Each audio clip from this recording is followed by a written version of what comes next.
Ahí está. Estoy grabando ya. Bueno, entonces, como les decía, esta semana les compartí un par de videos, uno de ellos relacionado con pues, cuáles son las relaciones o vínculos que tiene la epidemiología con otras disciplinas. Y de aquí surgió algunas preguntas, pero quizás la más importante es ¿cuál consideran ustedes que es la importancia o la relación que tiene la epidemiología con la actividad profesional a la que ustedes se piensan dedicar cuando egresen? Yo sé bueno, que muchos de ustedes todavía no tienen la certeza de a qué se van a dedicar, pero pues sí, ya vamos a más de la mitad de la carrera. Ustedes están con más del 50% de los créditos, supongo, y bueno, esto hace que ya estén pues literalmente con un pie más cerca de terminar, ¿no? Y si bien todavía les falta conocer las asignaturas, sobre todo las finales, que tienen que ver con ya la aplicación de los conceptos de medicina veterinaria, y es muy probable que allí se enamoren de alguna asignatura o de un tema que quizás ahora no tienen contemplado, pues sí es interesante conocer cuál es su visión, cuál es su interés en este momento, en esta etapa de su desarrollo profesional, y cómo esta actividad a la que ustedes se piensan dedicar se asocia con la epidemiología veterinaria. Entonces, esta fue una de las preguntas y después ya vamos a hablar un poquito más de historia natural de la enfermedad y del tema, pero me gustaría que me compartieran un poco esos puntos de vista que ustedes desarrollaron relacionado con estos vínculos que tiene la epidemiología veterinaria o la epidemiología en general con lo que se piensan dedicar. ¿Quién quiere platicar un poco al respecto? Yo, Adelante, Leonor. a mí me gustaría, bueno, entre mis opciones sí está dedicarme a la epidemiología como tal. Me gustaría investigar sobre la zoonosis de fauna silvestre, porque, por ejemplo, a mí me pone muy triste cuando veo a los delfines con herpes o clamidia. Entonces me gustaría hacer algo para ver cómo la humanidad puede relacionarse mejor con el medio ambiente y con, pues, los animales, ¿no? Domésticos, silvestres y hacer algo. O sea, realmente siento que es como mi forma de aportar un poco más a la sexta extinción masiva, porque muchas veces pensamos que dejar de talar árboles va a ayudar, ¿no? Y creo que no contemplamos el hecho de las enfermedades, ¿no? O el deshielo del permafrost. Miles de bacterias van a salir ahí, siguen saliendo, ¿no? Animales antílopes se mueren de antrax y nadie sabe por qué y nadie sabe cómo manejarlos. Entonces, a mí sí me gustaría trabajar en la epidemiología como tal. Okay. Muy bien. Esto que mencionas de los delfines con herpes y algún otro problema mencionaste de ahí de salud específico con los delfines. ¿Tú lo has visto, tú lo has atestiguado o sabes de este problema nada más por terceros, digamos? Pues lo he visto porque he tomado cursos de eso Ok. y pues sí está feo porque toda su cavidad oral está, digo, no les afecta mucho, no mueren, pero igual siento que han de sentir feo, Ujú. ¿no? Les estorba. Sí, pues son como los herpes que padecemos nosotros, ¿no? Y el problema con los herpes es que son virus que una vez que llegan a un organismo prácticamente quedan de por vida y cuando hay inmunodepresión pues se manifiestan y pues casi siempre son erupciones que pueden ser en cavidad oral como lo mencionas, pero inclusive pueden ser sistémicas también, ¿no? Son virus que están eh, ligados a otras enfermedades pues de mayor gravedad que pueden en otras especies, ¿no? Provocar problemas graves en cerdos, por ejemplo, pues enfermedad de Oyeski es un herpes, por ejemplo, ¿no? Y sí, muchas veces pensamos en el cambio climático y como dices, en los árboles y como si esto fuera todo, ¿no? Pero es una cadena. Entonces el enfoque de la epidemiología, pues justamente busca que sea integral, que abordemos las problemáticas no solamente para tratar una enfermedad, porque si no cambia los factores del ambiente, pues las enfermedades pueden volver a surgir, justamente, ¿no? Entonces, bien, y esto va a tener relación con lo que vamos a preguntar más adelante, pero bueno, ok. Muy bien, Leonor. Muy bien. ¿Alguna otra opinión? ¿Algún otro punto de vista? ¿Alguien que quiera compartir?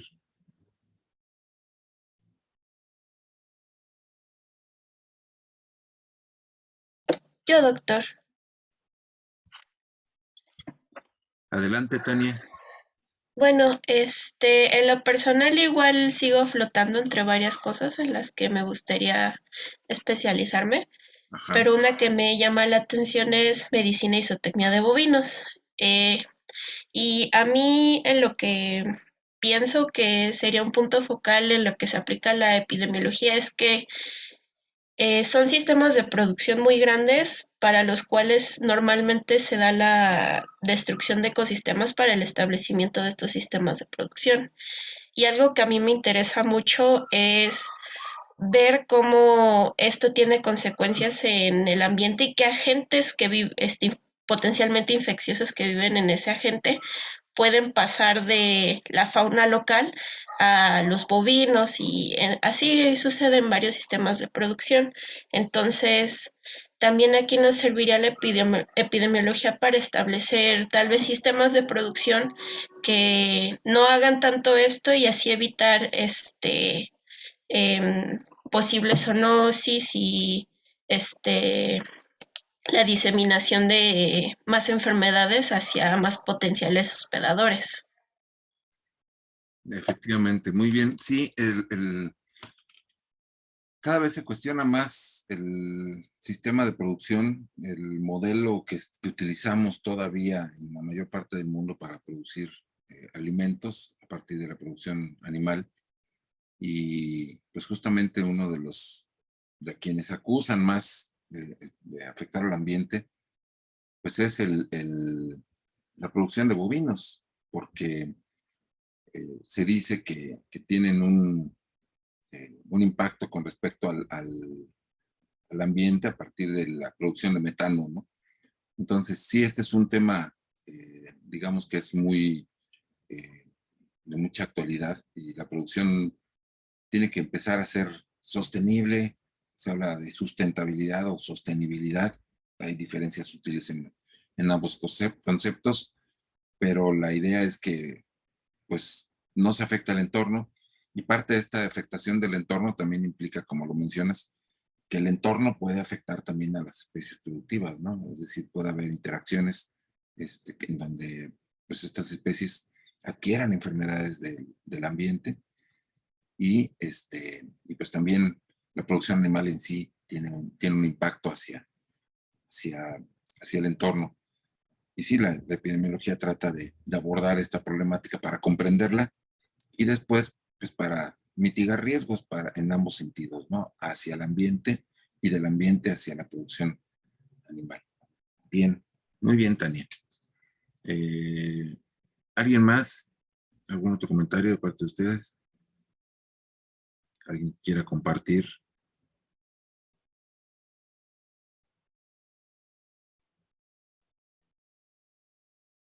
Solo uno o una, por favor.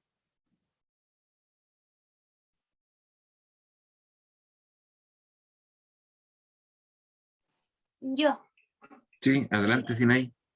por ejemplo, a mí últimamente me llama mucho la atención la clínica de pequeñas especies. Entonces, con base al video que vi, pues más que nada es reportar casos de enfermedades preocupantes o enfermedades, sí, bueno, dijo que se clasificaban en tres, en las de que tenían que ser notificadas inmediatamente y las de que eran de importancia, pero tenían un lapso de 60 días, me parece, no, perdón, 30 días para ser notificadas. Por ejemplo, los casos de rabia que se pueden llegar a presentar, notificarlos. Así, O algunas nuevas enfermedades alguna nueva enfermedad que no sabremos cómo diagnosticarla, pero tiene algunos signos y síntomas, algunos síntomas pues de preocupación. Sí, sí, estos grupos en los que se clasifican a las enfermedades, ya los veremos con más detalle más adelante, pero efectivamente hay un listado de enfermedades de notificación obligatoria que la Ley Federal de Sanidad Animal, nos obliga a todos, no solamente a los veterinarios, sino a quienes participemos en actividades de producción animal o de salud animal, a notificar sospechas de la ocurrencia. El grupo más importante es el grupo número 1, que son las enfermedades exóticas, las que no tenemos en el país o que oficialmente no están presentes. Y que por supuesto en el momento en que ocurran, pues hay que avisar. Y de inmediato, dentro de las primeras 24 horas, para que la atención del problema pueda ser oportuna. Hay otras que también son de notificación inmediata, que son, como dice, las de importancia en salud animal, en salud pública o en la economía, porque pueden causar desastres, pueden causar pandemias, pueden causar problemas también económicos, y estas también son de notificación inmediata, primeras 24 horas. Y hay otras que son un poco de menor importancia, que se pueden atender, digamos, dentro de los primeros 30 días, y por eso se habla de 30 días, hasta 30 días para su notificación, ¿no? Pero efectivamente es muy importante conocer cuáles son las enfermedades a las que hay que avisar a la autoridad. La notificación es eso, informar a la autoridad. ¿Para qué? Pues para que tomen las medidas que correspondan para el control de esa enfermedad, para que no se disemine esa enfermedad y no se contagien otros ejemplares de la misma especie o ejemplares de otra especie que también sean susceptibles, o el humano en su caso también, ¿no? O que no haya pérdidas económicas. Por ejemplo, en el caso de fiebre aftosa, en sí no es una enfermedad que sea importante por la mortalidad. Los animales rara vez se mueren de fiebre aftosa, pero sí es importante en la economía. ¿Por qué? Pues porque es una enfermedad que de inmediato baja la producción en 80 o 90%. Es una vaca que produce 50 litros, pues de pronto está produciendo 40, está produciendo 5 o 10 litros diarios en lugar de los 50 que producía. O a veces se baja a cero la producción. Y por eso tiene un impacto muy importante y se disemina muy fácilmente. Es como la variante Omicron, que se transmite con mayor facilidad que las anteriores. Entonces, los agentes tienen sus particularidades, y de acuerdo a estas particularidades, a la facilidad de que se transmitan o al impacto que tengan en la salud animal, pues es muy importante la notificación.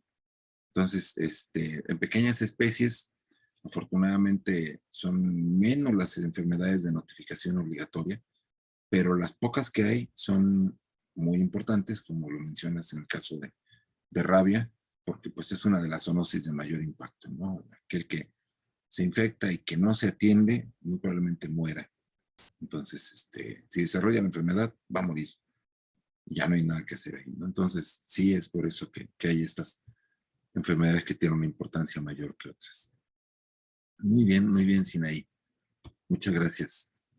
¿Alguien más que quiera compartir la asociación que tiene la epidemiología con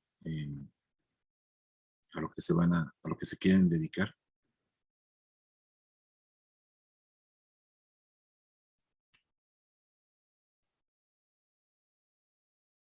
Yo, doctor. ¿Quién? ¿Alison?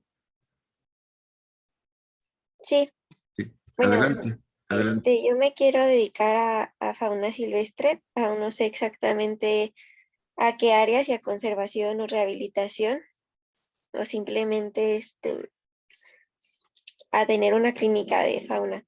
Y una de las cosas que se me viene como en la mente siempre que pienso en conservación y rehabilitación y que tiene que ver con la epidemiología es la cuestión de prevenir la erradicación y erradicar enfermedades o controlarlas al menos para desarrollar programas en los que podamos tener un manejo en el que sea seguro tanto para los animales de fauna silvestre a los que vamos a estar manejando como para nosotros, y que las enfermedades que tal vez sean como exóticas porque pues son de fauna y que aún no tenemos en animales domésticos, no, no lleguen pues a nuestros animales domésticos, porque esos sí nos afectarían más directamente a los animales de fauna, porque realmente no tenemos un contacto tan directo, a menos que sean como animales de compañía, que son como hurones, erizos y todas estas situaciones.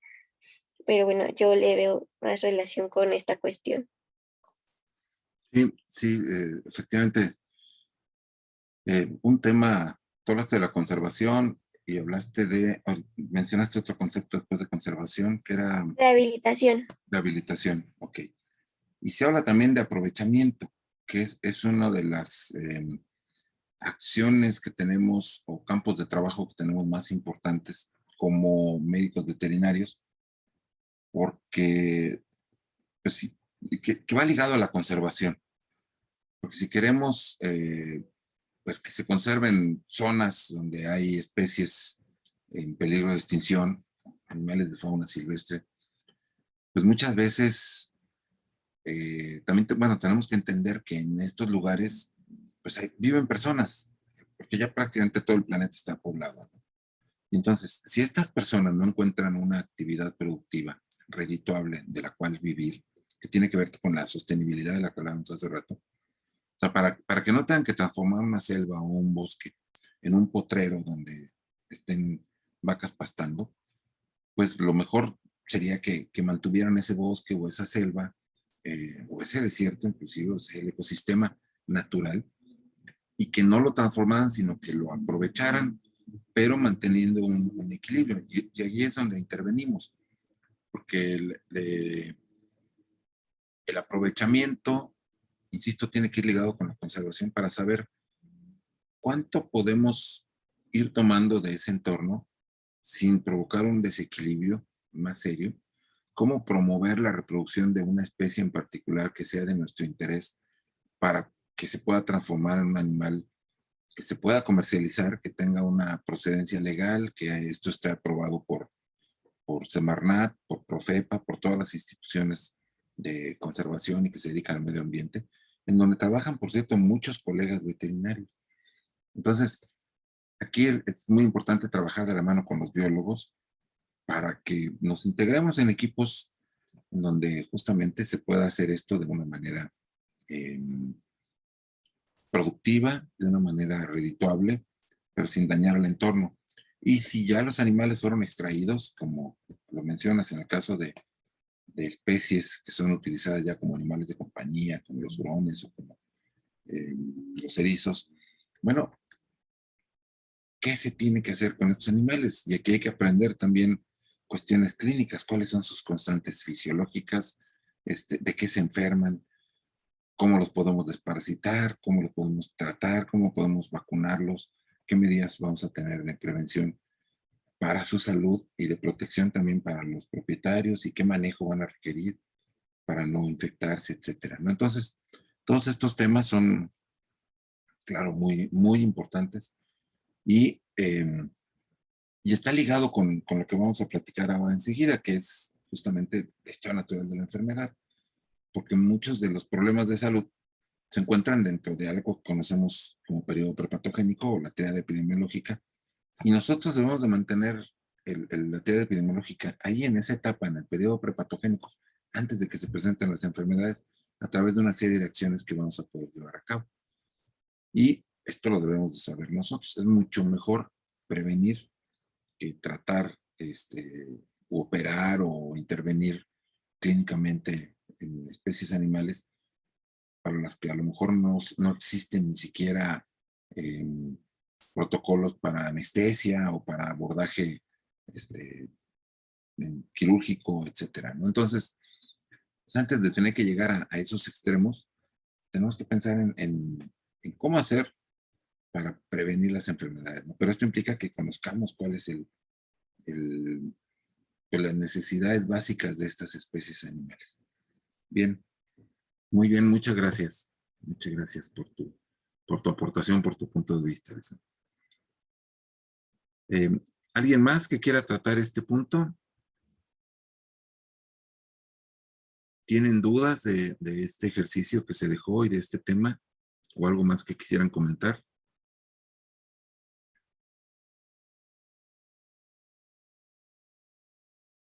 Ok, bueno, entonces, Sí.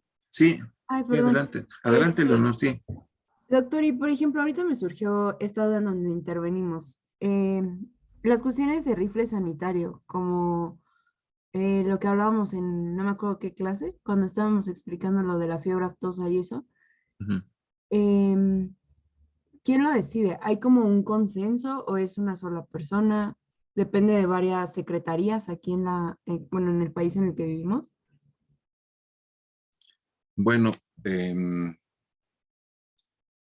lo decide? Empecemos por ahí. Primero, lo que se tiene que decidir es en qué casos aplica y en qué casos no aplica el rifle sanitario. Eh, existen planes de emergencia para enfermedades exóticas, o deben de existir planes de emergencia. Ahorita, por ejemplo, hay un plan de emergencia para peste porcina africana, en donde se contempla eh, pues el control de la movilización, o sea que suponiendo que entrara toque en madera, pero es altamente probable que entrara al país peste porcina africana, ¿sí? Por ejemplo, en República Dominicana y Haití, que son los dos países que, bueno, prácticamente es uno porque es una misma isla, eh, que es hasta ahora el único lugar en donde se encuentra peste porcina africana en el continente americano, optaron por eh, controlar la enfermedad a partir del control de la movilización. Es decir, no decidieron usar el rifle sanitario, sino que decidieron convivir con la enfermedad y están tratando de controlarla a partir del control de la movilización. Hace casi 50 años, ellos tuvieron un brote muy fuerte, tanto República Dominicana como Haití, que de hecho se llegó a diseminar hasta Cuba y llegó también a Brasil, si mal no recuerdo. Entonces, sí tocó el continente, pero se logró controlar. Y en aquella ocasión, la estrategia fue rifle sanitario. Eh, fue una estrategia que se promovió por parte de una agencia internacional, OIRSA, el Organismo Internacional Regional de Sanidad Agropecuaria, para pedirle dinero a todos los países del continente para ayudar a los países que tenían el brote a erradicar la enfermedad a partir del rifle sanitario. Es decir, ¿por qué se necesita dinero? Bueno, pues porque el operativo cuesta y además, sobre todo, lo más caro no es tanto el operativo, sino la reposición de los ejemplares. Hay que repoblar la población. Repoblar la población. Se oye muy, muy extraño, pero hay que repoblar a las unidades productivas, a los países que llevan a cabo estas acciones. Y cuesta. Y no solamente cuesta, sino de dónde va a sacar los animales, porque no es cosa de dinero. El problema es que, por ejemplo, en República Dominicana fue muy exitoso el programa de repoblación. Con el dinero que se les entregó, ellos consiguieron ejemplares para pie de cría y tienen ya mucha calidad genética, que eso es justamente lo que les hizo desistir en esta ocasión en el brote, de matar a toda su piara nacional. Son muchos millones de cerdos y dijeron, no, vamos a convivir con la enfermedad hasta que la vayamos controlando a partir del control de movilización. La verdad, quién sabe si la vayan a controlar o no, pero optaron por esa estrategia, decidieron. Es decir, un país debe de tener autonomía para tomar una decisión. En el caso de Haití, por ejemplo, llegó el dinero, pero ellos estaban bajo un régimen total y absolutamente corrupto, despótico, una dictadura. Y lo que pasó con el dinero es que los que estaban en la cúpula se volvieron millonarios y el dinero nunca bajó. O sea, nunca se repuso a los cerdos que se sacrificaron y empezó un problema de hambre muy severo que les ha costado años a los pobrecitos haitianos reponerse, aparte de que les caen huracanes, terremotos, etcétera, ¿no? Y otra vez la peste porcina africana en su país. En México, cuando fue el brote de fiebre aftosa, la autoridad sanitaria que debe tomar la decisión no es solamente la Secretaría de Agricultura, digamos que ella es la que propone. En el caso del brote de aftosa, se formó una comisión México-Estados Unidos, es decir, los americanos dijeron, te pago, te ayudo, te doy dinero en un convenio que se llamó 80-20. Ellos daban 80% del dinero, México ponía el 20%, con tal de que la enfermedad se quedara en México y se usara el rifle sanitario para no tener ellos que sacrificar su ganado tejano, que es el que está más cerca de México, ¿no? Y bueno, como el rifle sanitario se tiene que, o sea, los veterinarios no podemos ir armados a tomar este tipo de medidas, se tiene que hacer en colaboración con el ejército. Y esto implica que haya una coordinación a nivel presidencial. La idea surge normalmente de las secretarías o ministerios de agricultura, en nuestro caso de la SADER, se llama ahora, surgiría esta idea, pero se tiene que actuar de manera conjunta con el ejército o con las Fuerzas Armadas y con la decisión presidencial. En el caso de la aftosa, repito, se empezó con esto, pero después de que hubo un estallido social que costó la vida a médicos veterinarios y personas del ejército, pues ya decidieron no continuar con esa estrategia y optaron por la vacunación. Fue una decisión presidencial también detener esto y optar por la vacunación. Cuando ha habido otros brotes, como el de encefalitis equina venezolana, pues también se usó el recurso del rifle sanitario, pero como última opción, y se buscó desarrollar la estrategia de vacunación, que funcionó. Entonces, siempre se opta por analizar cuál es la situación particular de cada problema de salud, de cada enfermedad de la que se esté hablando, y que una vez que esto esté ya, digamos, analizado, pues se vea que si no queda otro recurso que aplicar el rifle sanitario, se haga, pero en la medida de lo posible que se evite hacerlo por todas las implicaciones que tienen, ¿no? Y aquí es muy importante tener acuerdos, y por eso en el caso de México se hicieron simulacros donde se invitó a las organizaciones de porcicultores para que ellos también estén de acuerdo, para que ellos también tomen parte de la decisión de si entra en una localidad del país, supongamos que entrara en, no sé, Veracruz, por ejemplo, Granjas Carrolls es una de las unidades productivas más importantes del país de cerdos, que está en Perote. Suponiendo que ellos tuvieran el brote de peste porcina ahí, estamos hablando de cientos de miles de vientres, es decir, de marranas que son las que sostienen esa unidad productiva. Tomar una decisión de ese tamaño como sacrificar todos los animales de Granjas Carroll va a salir carísimo. Pero si la empresa paga un seguro desde antes, quiere decir que va a tener recursos para poder repoblar la población, poder repoblar la granja, y pues se requeriría del apoyo de los demás productores para que ellos dijeran, bueno, yo mato a mis animales para que la enfermedad no se disemine, pero ustedes también ayuden, ¿no?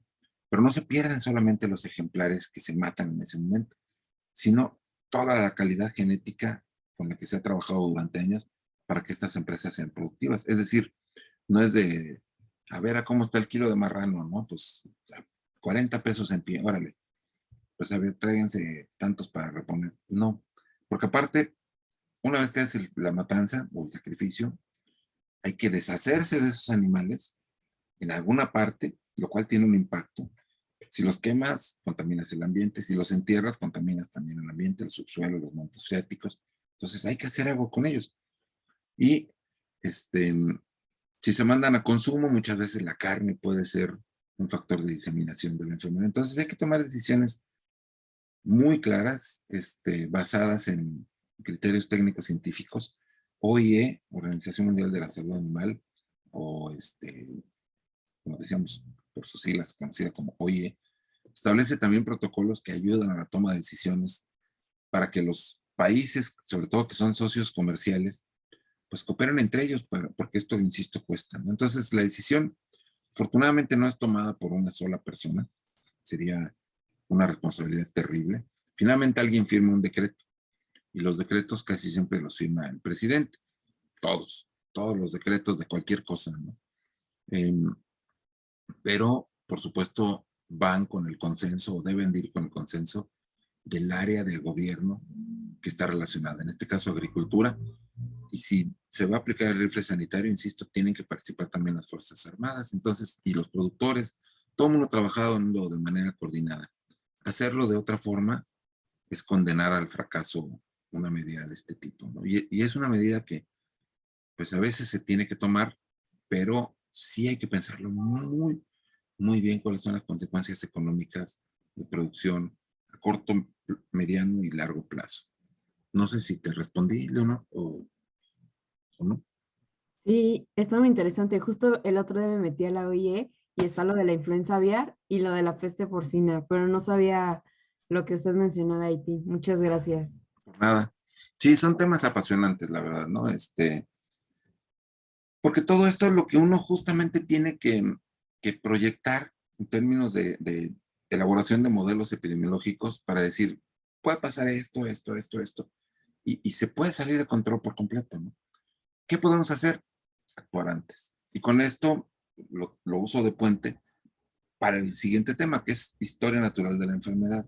El video, este video se liberó el día de ayer.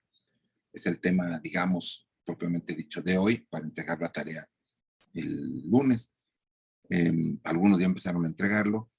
Historia natural de la enfermedad se refiere a todo lo que ocurre para que una enfermedad se desarrolle, ¿no? Y empieza desde los antecedentes, que es el periodo prepatogénico, donde vemos allá la triada epidemiológica, que no es una triada solamente decir, pues, agente, virus de peste porcina africana, ambiente, pues donde haya granjas productivas y hospedador del cerdo, ¿no?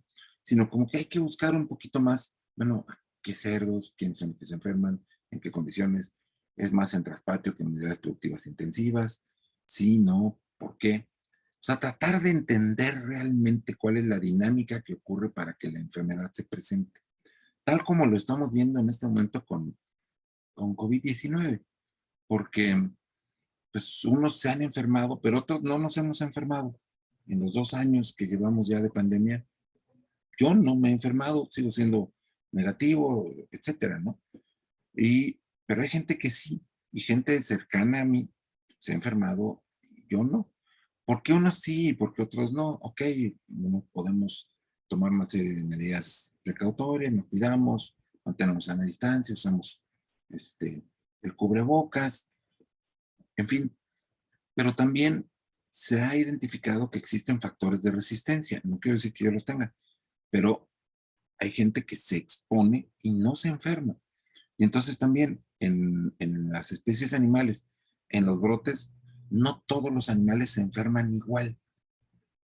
Probablemente todos se infectan, pero no todos desarrollan una enfermedad que se manifieste desde el punto de vista clínico.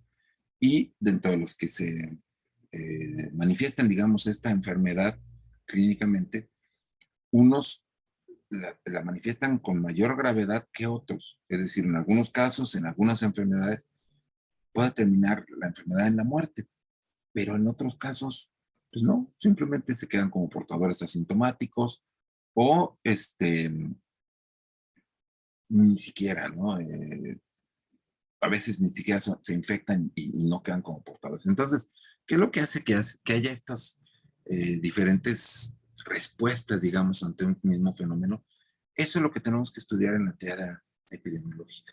¿Por qué afectan unas enfermedades más a los jóvenes, otras más a los viejos, otras por qué en la gestación, etcétera, ¿no? Entonces, cuando uno analiza y comprende todo esto de la tríada epidemiológica, lo que sigue, que todavía no lo vemos y que eso es lo que va a salir en el video del lunes, es el periodo patogénico o patogenia de la enfermedad.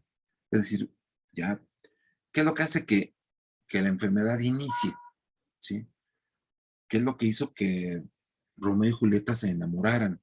Existían ellos, unos eran Capuletos, otros eran Montescos, estaban en Verona en la Edad Media, pero no se conocían a pesar de que las familias, o quizás por lo mismo, porque las familias tenían rivalidades, etcétera, pero coinciden en un cierto momento, en cierta edad de su vida, que tienen el interés y que tienen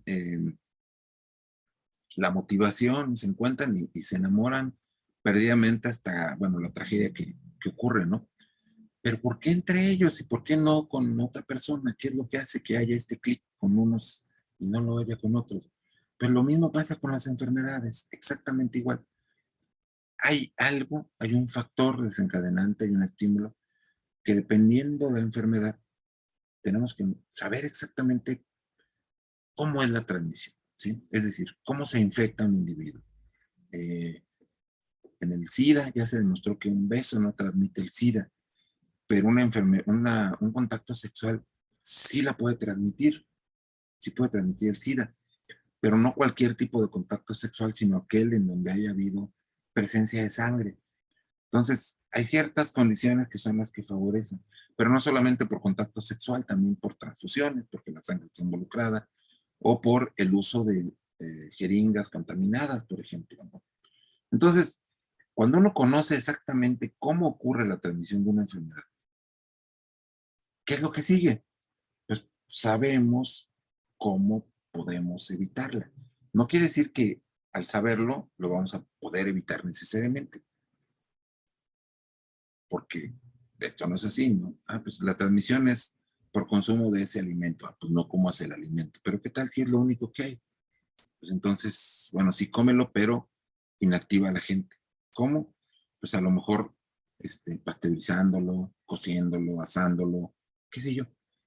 Entonces, el conocer la historia natural de la enfermedad, el conocer el periodo prepatogénico, agente, hospedador y ambiente, y luego el desarrollo de la patogenia o de la enfermedad propiamente dicha, por dónde entra, dónde llega, qué órgano blanco va, qué ocasiona en ese órgano blanco una inflamación o un proceso de otro tipo, y esta reacción comienza a generar signos o síntomas y entonces ya rebasamos el horizonte clínico. Eso lo vamos a ver en el video de lunes, me estoy adelantando.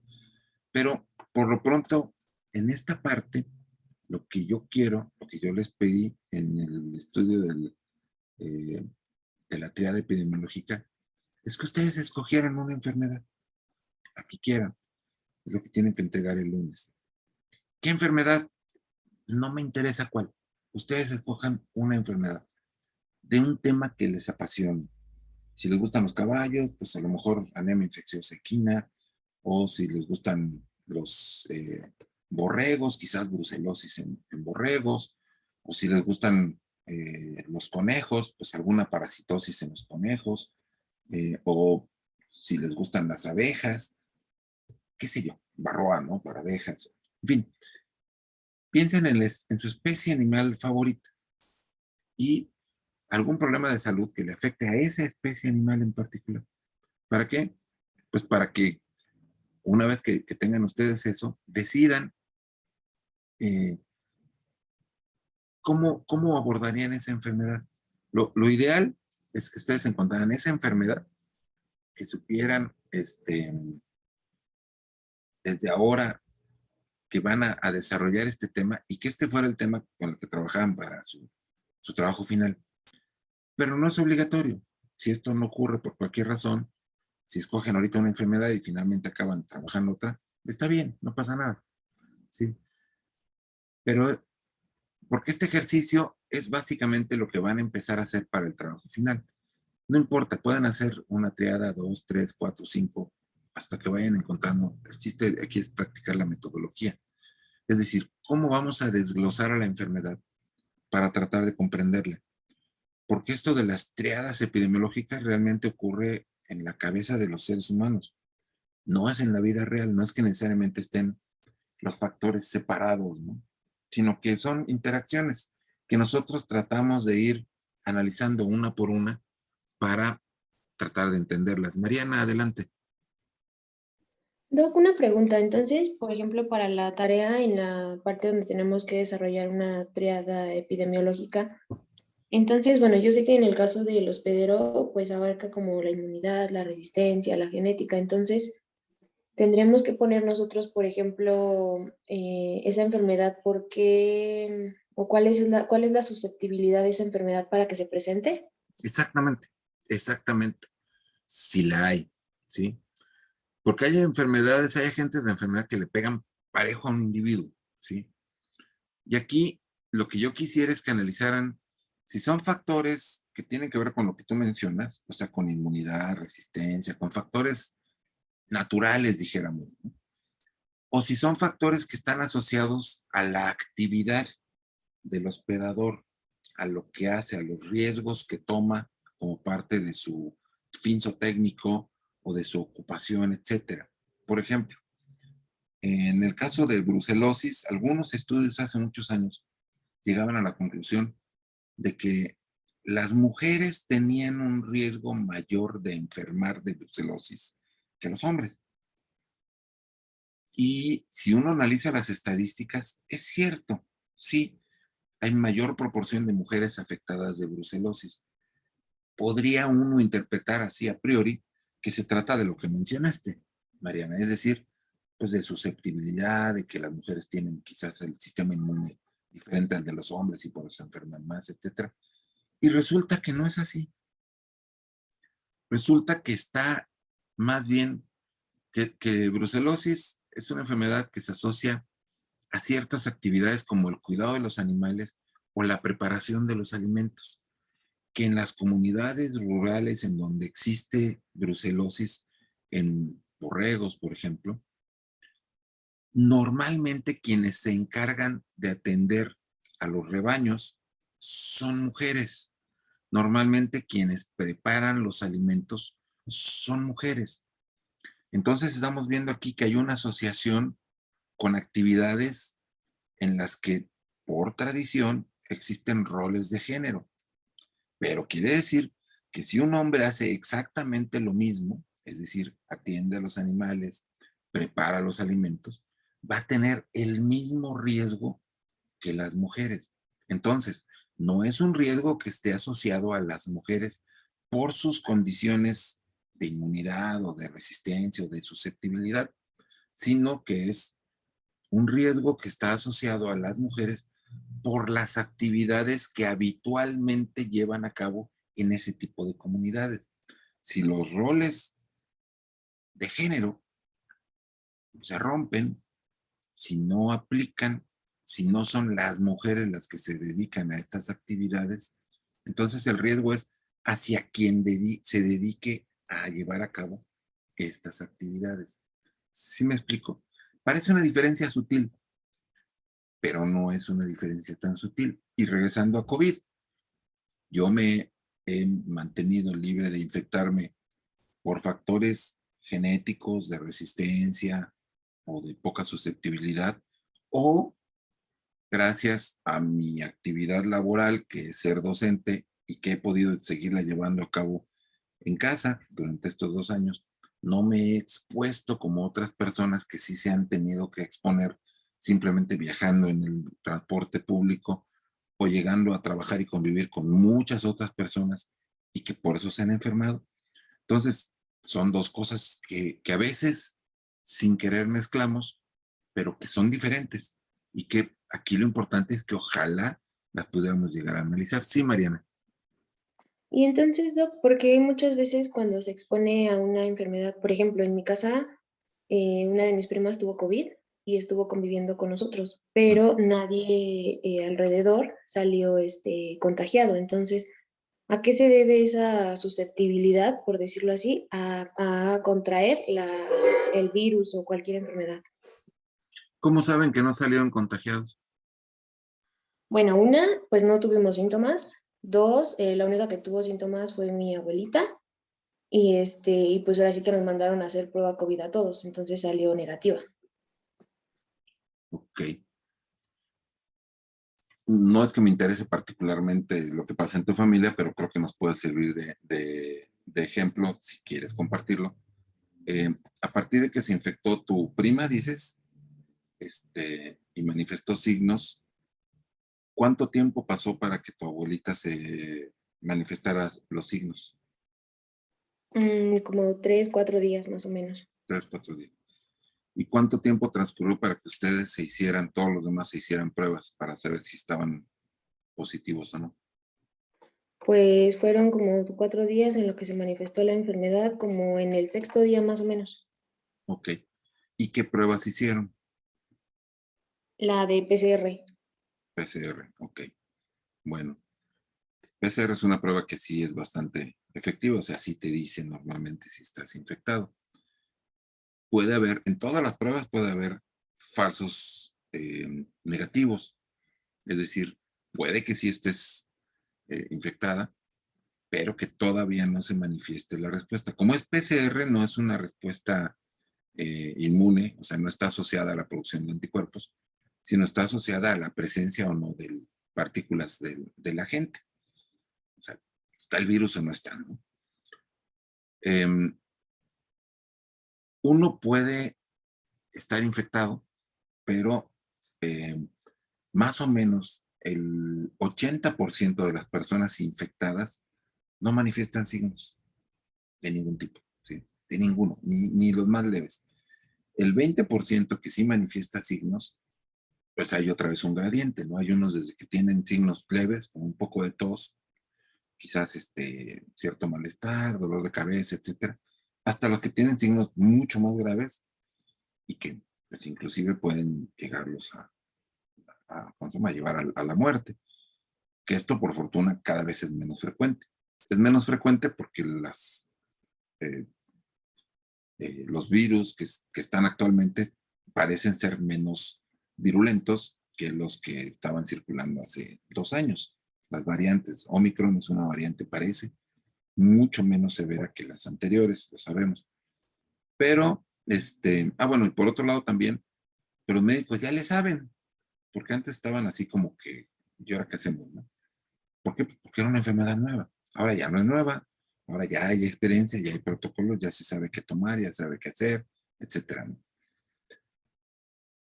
Y también está la cuestión de la exposición. No sé si ustedes estuvieron en contacto con su prima, específicamente en el momento en que ella estaba liberando los virus, y si este contacto fue lo suficientemente estrecho como para que se diera la transmisión. Otra vez lo que mencionábamos hace rato en la triada, ¿no? O sea, ¿por qué no todos los que comen un alimento que está descompuesto se enferman? Bueno, pues porque la gente también está distribuido, no está distribuido homogéneamente en todo el alimento. A veces es solo en la superficie. Entonces, los primeros son los que se infectan. Existe otro factor que se llama dosis infectante. Es decir, no es de que ya me cayó un virus, dicen mis hijos, ¿no? Un virus de COVID y ya con ese virus no. A mayor cantidad de virus, mayor probabilidad de que me infecte, ¿sí? A mayor cercanía con esta persona que está infectada, mayor riesgo. A menor barreras que existan, es decir, si ella tiene cubrebocas y yo también, en el momento en que nos vimos, muy probablemente aunque estuviera infectada, no me voy a enfermar. Entonces, todo esto específicamente de cada uno de las personas que estuvieron en contacto con tu prima, es decir, en qué momento estuvieron en contacto, qué tan estrecho fue este contacto y qué tanto virus estaba, en qué etapa estaba ella de la eliminación de la gente, puede hacer, y seguramente hizo, que no todos se infectaran, que la mayoría no se infectara, excepto tu abuelita, ¿no? Entonces,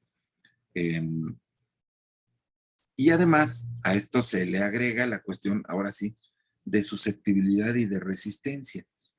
Es decir, hay personas que tienen mayor susceptibilidad a infectarse.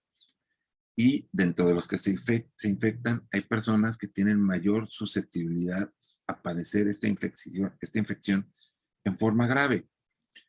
En general, en esta enfermedad, quienes tenemos más años, tenemos más riesgo de que si nos infectamos nos vaya peor. Mientras más grande es esa edad, el riesgo es mayor, ¿sí? Los jóvenes parecen tener una resistencia mucho mayor que los que ya no somos jóvenes. Y además, los que ya no somos jóvenes, si tenemos lo que estamos conociendo como comorbilidades, sobrepeso, diabetes, hipertensión, esa sí no tengo, pero conforme uno va sumando estos factores de riesgo, que son justamente el riesgo se va incrementando. Es probable que tu abuelita haya sido la única que cumplía con estos criterios y que quizás tuvo también un contacto mayor con tu prima y por eso ella se enfermó y tal vez los demás, ustedes también, pudieron infectarse, pero muy levemente. Si el virus cayó en poca cantidad, el organismo tiene capacidad para acabar con el virus, como muchos otros agentes de nuestro entorno, porque tenemos mecanismos de resistencia natural que actúan desde la lisozima que tenemos en la saliva hasta los ácidos gástricos y nuestra memoria inmunológica, anticuerpos, etcétera.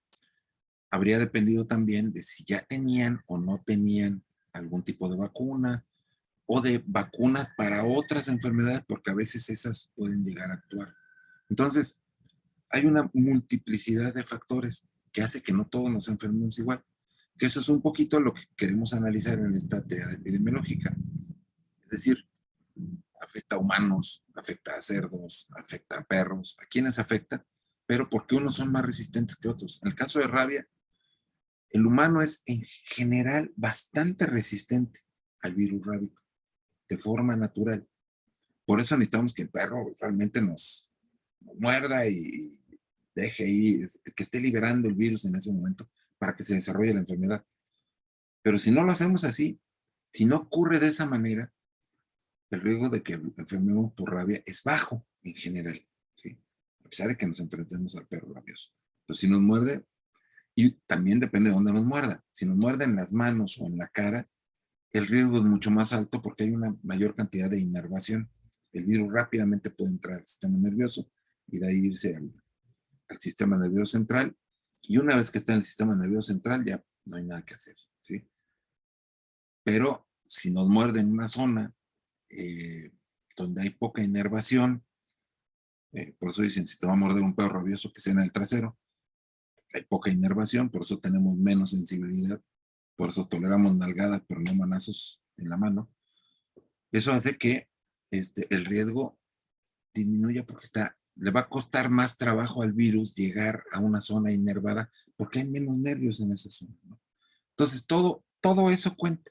Lo mismo en COVID o cualquier otra enfermedad. No son, no son condiciones mecánicas en automático las que producen las enfermedades, sino es la suma de múltiples factores propios del hospedador, de la gente y del ambiente que también favorezca esa transmisión. Insisto, parte del ambiente es la distancia, si están las ventanas abiertas o cerradas, a lo mejor nos fuimos a echar un drink con la prima, pero si estábamos al aire libre, pues esto ayuda a que el virus le cueste mucho trabajo llegar de un individuo a otro. Si estamos en un lugar encerrado donde hay una alta densidad, etcétera, pues probablemente ahí sí, y nos acercamos para saludarnos, probablemente ahí el virus sí pudo llegar con mayor facilidad. Entonces, todo eso influye para que unos sí enfermen y otros no enfermen. Sí, Mariana, no sé si te respondí o te confundí. No, sí, doctor, mucho mejor. Gracias. Bueno, por nada. ¿Alguien más con este tema de triada? ¿Les queda claro qué tienen que hacer?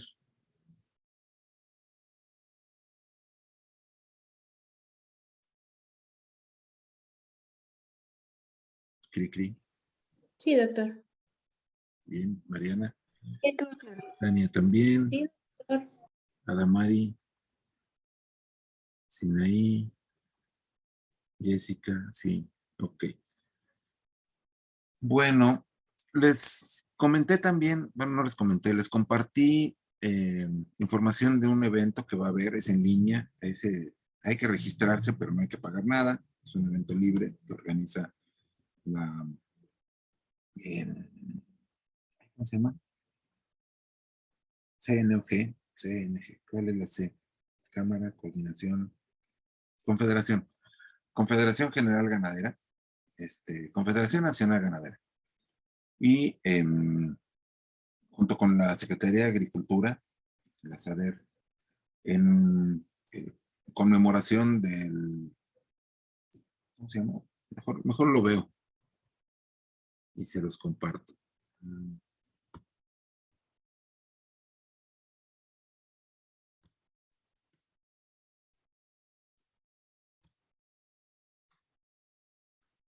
Es la tarea extra número 2.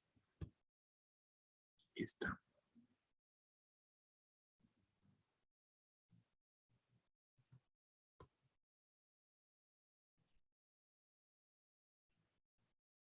Okay. Esta tarea extra número 2.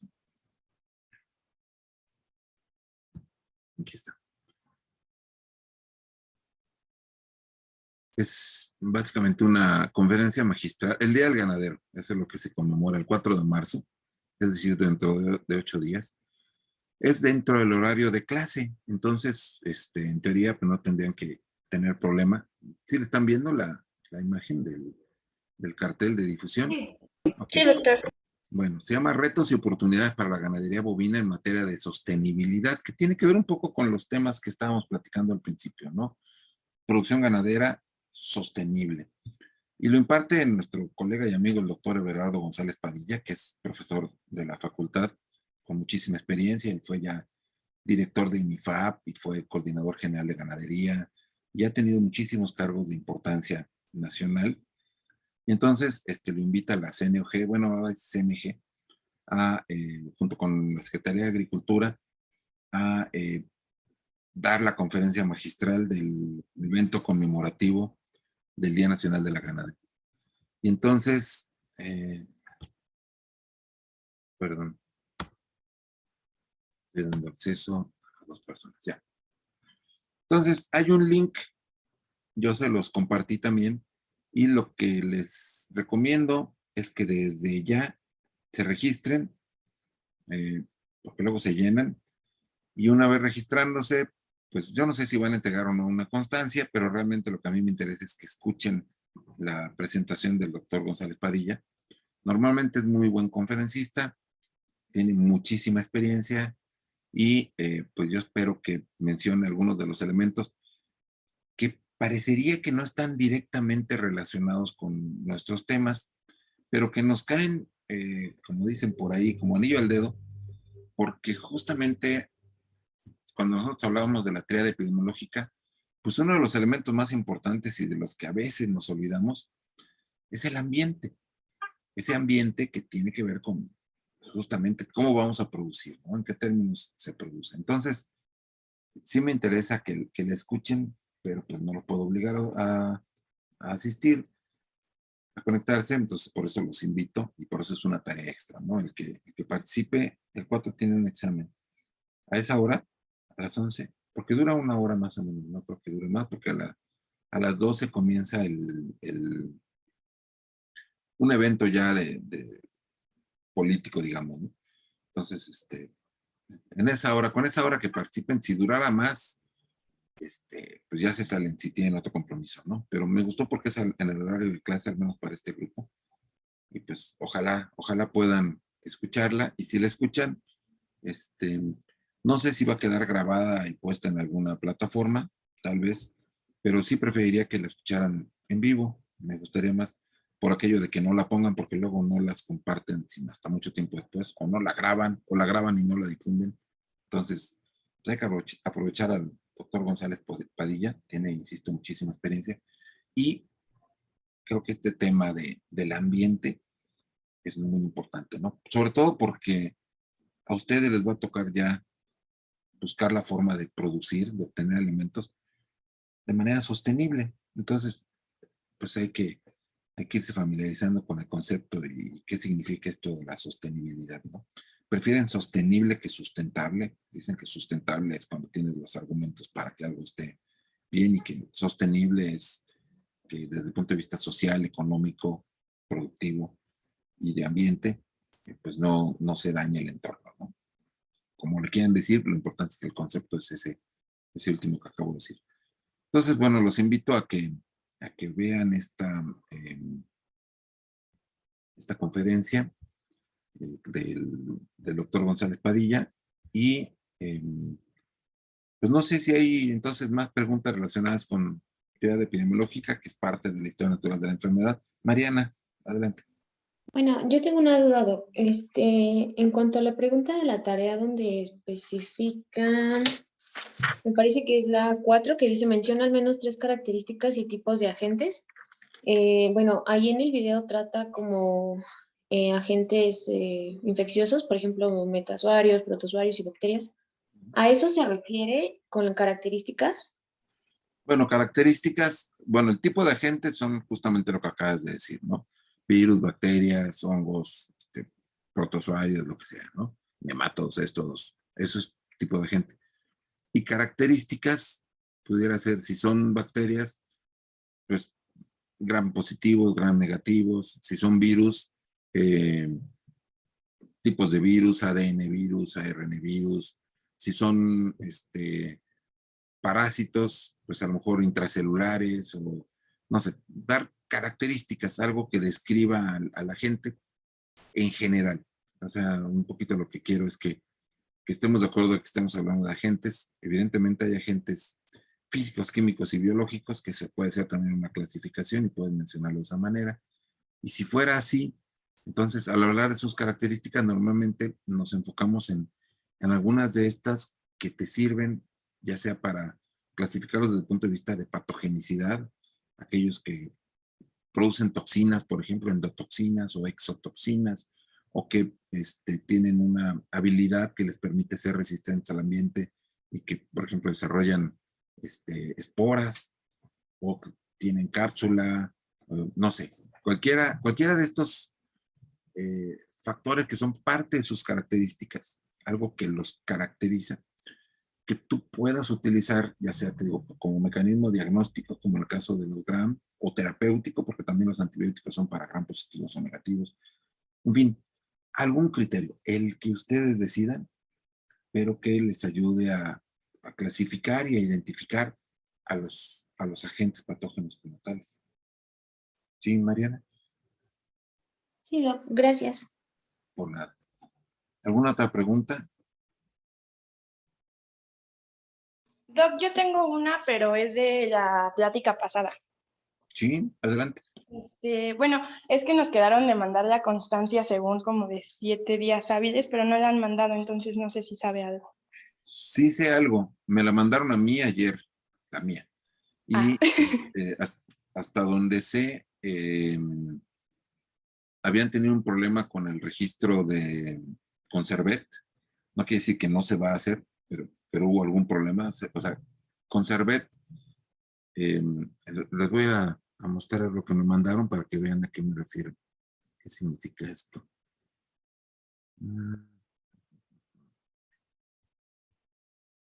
Alguien tocó y no le abrí. No se puede minimizar a Zoom durante la grabación. Ok, no estaba minimizando. Ya me regañó Zoom.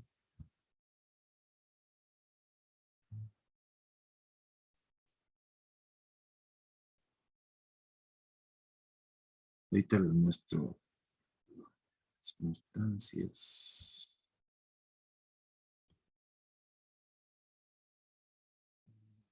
Porque hay un detallito que eso creo que es lo que los está deteniendo.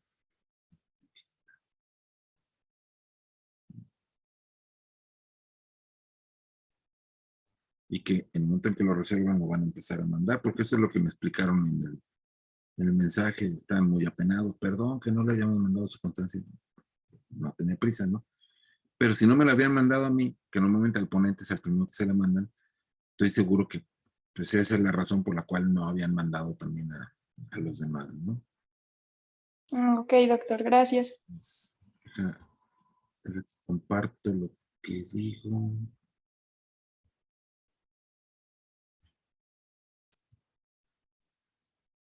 Ahí están viendo en pantalla.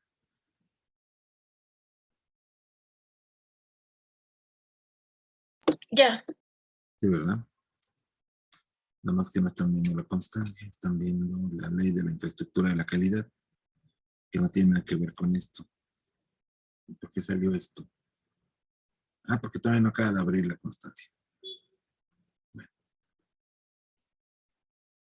esperamos un instante. La tecnología.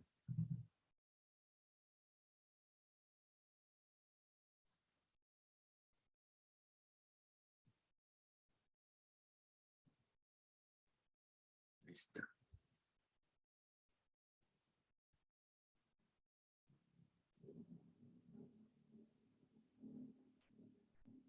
Creo que Tengo que dejar de compartir y volver a compartir.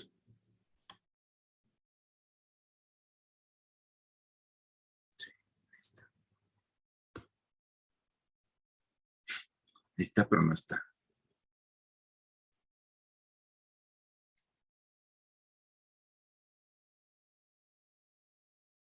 Ya está bien.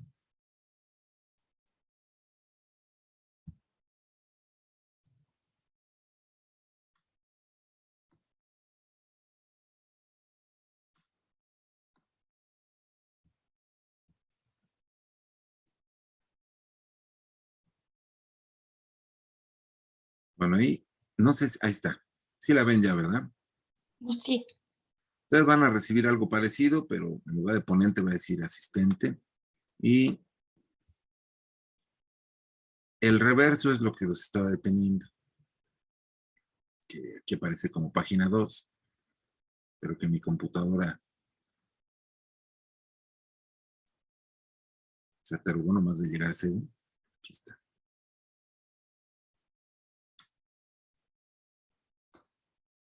Y ahora no ven nada en el reverso. Todavía no acaba de cargar.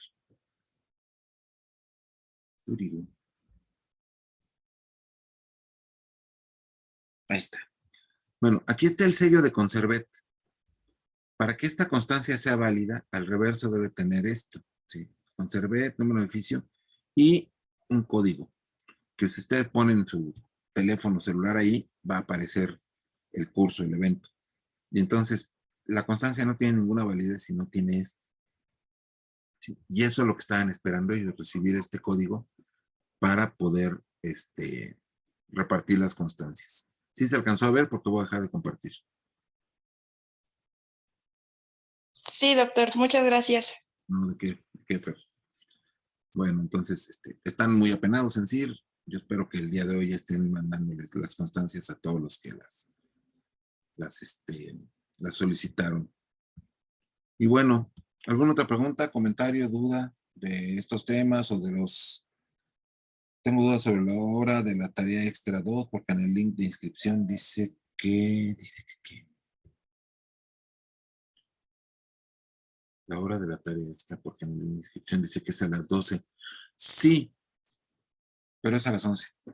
A las 12 comienza el evento de inauguración, pero la plática, la conferencia magistral empieza a las 11. Esperamos que no haya un problema con esto. Voy a comunicarme directamente. Todo el mundo está difundiendo el evento. Con todo el mundo me refiero a colegios, asociaciones, la Federación de Colegios y Asociaciones, la CNOG directamente.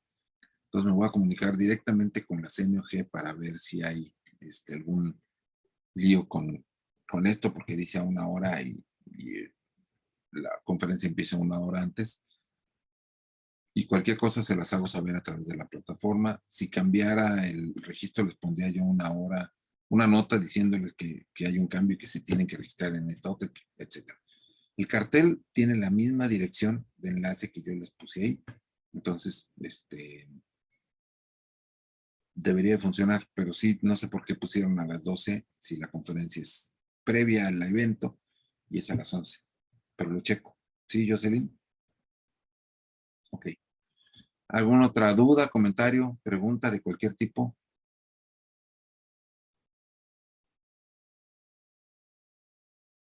¿No? Bueno, sí, Tania. No, dije que no. Ok. Bueno, pues si no hay más, entonces nos vemos la próxima semana. No hay noticias todavía de que volvamos. Aparentemente seguimos todavía de esta forma. Y si hubiera cualquier cosa, yo también les informo. ¿Sale? Sí, doctor, Gracias. gracias. Doctor, muchas gracias. Que les vea muy bien, cuídense mucho. Nos vemos. Hasta luego. Hasta luego. Nos vemos, doctor. Cuídese. Gracias, doctor. Hasta luego. Hasta luego.